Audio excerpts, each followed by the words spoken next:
जाखांफुनाय लाइमोन समाज सिबियारि अबिनाश नार्जारी बिथांनि बाखनायथाव हाबाफारि धेमाजि जिल्ला जनाय हालामनि सिङाव थानाय 2 नं लादांगुरि दानसोरां गेजेर फरायसालिनि गेलेग्रा फोथाराव बैसागु बोथोरजों लोब्बा लाखिनानै जनाय हालामनि जाखांफुनाय लाइमोन समाज सिबियारि अबिनाश नार्जारी बिथांनि हेफाजाबजों 7 स्टार क्लाबनि बानजायनायाव जनाय हालामनि गासै गं 33 गामियाव गंफा गंफायै बैसागुनि मुङाव खाम रानो।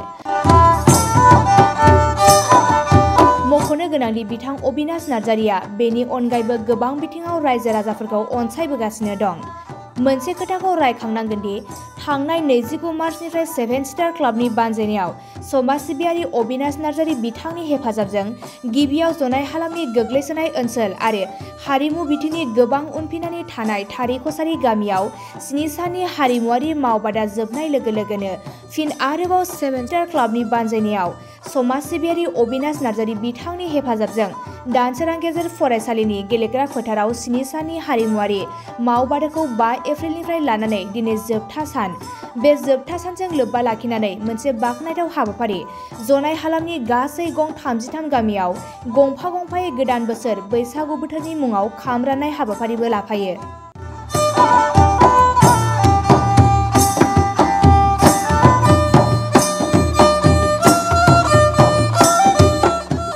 दिनैनि जोबथा मावबादा आरो खाम राननाय हाबाफारिखौ बेखेवनानै होयो मोनसे समनि बोखावै लखिमपुर जिल्ला दुलाराय बर' फरायसा आफादनि बारग' गाहाय नेहाथारि भद्र कुमार ब्रह्म बिथाङा। लोगोसेनो बाहागो लायो दुलाराय बर' हारिमु आफादनि सेरजा फोरोंगुरु दिफुराम बर', जनाय दखरा दुलाराय बर' हारिमु आफादनि आफादगिरि बुद्धदेब स्वर्गियारि, जनाय थिएदि बर्डनि लेङाइ मासिगिरि आलारि सोरां नार्जारी, जनाय गुदि बर' थुनलाइ आफादनि गाहाय नेहाथारि गपाल बसुमतारी, जनाय दखरा इउनाइटेड फराम अफ एक्स एनडिएफबिनि आफादगिरि रत्नेश्वर बसुमतारी, जनाय दखरा दुलाराय बर' फरायसा आफादनि बारग' गाहाय नेहाथारि दानि जाखांफुनाय लाइमोन समाज सिबियारि अबिनाश नार्जारी आरो 7 स्टार क्लाबनि आफादगिरि नेहाथारि बोसोनगिरि मावथि फारिया रायजो राजाफोरा बाहागो लायो। आच्छा, गिबियावनो गासै खौरांगिरि नोंथांमोननिसिम आंनि गोसो गोरबोनिफ्राय साबायखर जासिग्रोबाय। दिनै जोंहा 7 स्टारनि जिथु बानजायनायाव जोंहा अनसुंथाइ होगिरि मानगोनां अबिनाश नार्जारीनि अनसुंथाइ होनायाव दिनै जिथु खाम राननाय हाबाफारि, लोगोसेनो दिनै बिथांमोननि नाजानायावनो जोंनि बे जनाय हालामनि बेन्दोङाव थानाय लादांगुरि गामियाव 7 साननि थाखाय जिथु मोसानाय दामनाय देनाय मावबादा लानायनि बे दिनै जोबथि सान, बेजों लोब्बा लाखिनानै दिनैनि बे हाबाफारियाव बाहागो लानो मोननानै आं जोबोद गोजोननाय मोनदों। दिनै जिहेतु लेंहरजानाय आलासि बिथांमोना दिनैनि बे हाबाफारिखौ मोजाङै मोजां मावफुंना होलांबाय। दिनै बे हाबाफारियाव बाहागो लानानै आं जोबोद गोजोननाय मोनदों। जोबोद गोजोनथाव बाथ्रा, जोबोद बाख्नायथाव बाथ्रा। दिनै जोंहा अबिनाश नार्जारीया हारिमु आयदायावल' नङा, गोबां आयदायावनो बिथाङा जोंनि गोग्लैसोना थानाय गामिखौ दावगाहोनायाव हेफाजाब होदों। दिनै जेरै हारिमु बिथिङाव बिथाङा जोंनो बायदिसिना दामजु मुवा रानदों, बेनि अनगायैबो दिनै बिथाङा जोंनि गेजेराव दिनैल' नङा सिगांनिफ्रायनो गोबां मोजां खामानि मावबोदों, अनसुंथाइ होबोदों।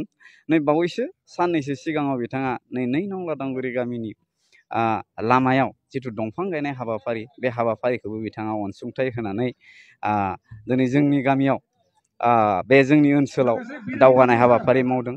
बेनि अनगायैबो बिथाङा थांनाय सानफोरावबो मोनफ्रोमबो मिथिं दावथिंफोराव बिथाङा गोबां जोंनो अनसुंथाइ होनानै थुलुंगा होबोदों।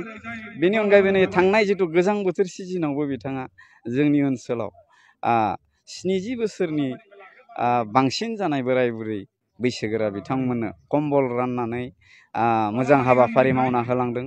बेनि अनगायैबो मोनफ्रोमबो जोंनि ओनसोलाव मिथिं दावथिं जानाय समावबो बिथाङा बायदिसिना अनसुंथाइ होनानै जोंनि ओनसोलखौ एसेब्लाबो दावगाहोनायाव हेफाजाब होदों। बेनिखायनो जोंनि फालनिफ्राय बिथांखौ जों जोबोद साबायखर होदों। जाहाथे बिथाङा इयुनावबो बेबायदि मोजां मोजां हाबाफारिखौ मावलांनो हायो बेखौ जोङो आसा फारियो। जों बेखौनो होनगोन जिहेतु दिनै जोंनि जाथिखौ जोंनि माहारिखौ दैदेननाय मोनफ्रोमबो संगठनफोरा दिनै जोंनि गेजेराव बेबायदि लोङै जायै बेले बेजे जानायफोरखौ होबथानाया सोलिबोगासिनो दं। थिग बिदिनो सोलिलांगोन। दिनै जोंनि गेजेरनिफ्रायबो जों बेखौनो होनगोन जाहाथे दिनै दावगालु मुगायाव जों लोङै जायै गोदोना थायोब्ला जों जानाय नङा। गासैबो सोरबिथिं जोङो सांग्रां जानांगोन। जेरै हारिमुखौ लानानै लोगोसे मावनाय दांनाय गासैयावबो जेरावबो जोङो साखाफारा जानायनि जोङो हाबाफारिखौ लानांगोन। दिनै जोङो गाज्रि मुवा बेसादफोर बाहायनायनिफ्राय जोङो गोजानाव थानांगोन।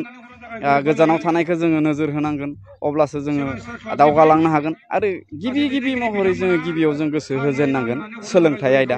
बे सोलोंथाइ आयदायाव जों बांसिन नोजोर होनांगोन। सोलोंथाइ लाग्राजों लोगोसे जों गारजेनफोर जानानैबो मोजाङै जोङो बेबायदि दिथा लानानै थाङोब्लासो जों दावगानाय लामाजों हागोन। मानो होनोब्ला दिनैनि बे मुगाया जोंहा लोंनाय जानानै थानाय गोदोना थानायनि मुगा नङा।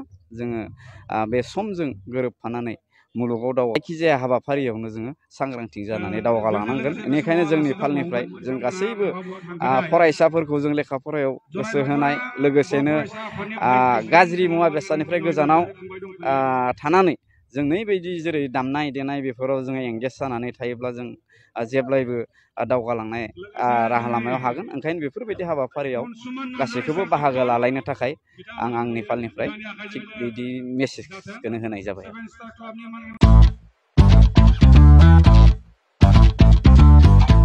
गोजोनथाव खौरां, नोंथाङा नोंथांनि गला एबा अफिस फसंथानफोरखौ जोंख्लाब माख्लाब साजायनो गोसो गैया नामा? नोंथांनि गलाफोरखौ बायदि रोखोमनि जोंख्लाब माख्लाब खालामनानै साजायनो थाखाय क'क्राझार नोगोरनि सिङाव थानाय गौरांभेलि हटेल साखाथियाव चाणक्य आर्ट एन्ड डिजाइन गलाया लानानै फैदों बायदि रोखोमनि आर्ट डिजाइन। क'क्राझार नोगोरनि सिङाव थानाय गौरांभेलि हटेल साखाथियाव चाणक्य आर्ट एन्ड डिजाइन गलाया नोंथांमोननि थाखाय लानानै फैदों नोंथांनि गलाखौ जोंख्लाब माख्लाब खालामनो गोबां रोखोमनि आर्ट डिजाइन। बेफोर आर्ट डिजाइनफोरनि गेजेराव दं 3D signboard, 2D signboard, acrylic trophy, SAP panel, name प्लेटार्स, रेट्र', रिफ्लेक्टिभ साइनबोर्ड, नियन साइनबोर्डफोरनि आर्ट डिजाइनफोरखौ नोंथाङा चाणक्य आर्ट एन्ड डिजाइन गलानिफ्राय मोनफुंनो हागोन। बेनि अनगायैबो इनग्रेविं सार्भिस, आर्क्राइलिक लेटार काटिं, MDF जालि काटिं, लग', ग्राफिक्स डिजाइन आरो कास्टमाइज गिफ्ट आइटेम्सफोरखौ नोंथांमोननि गलानि थाखाय चाणक्य आर्ट एन्ड डिजाइन गलाया लानानै फैदों आर्ट डिजाइन। गोबां बाथ्रा मिथिनो थाखाय नोंथाङा नैबे 9706125636 6800981649 जानबुं नम्बरनि गेजेरजों खौरां लाहरनो हागोन।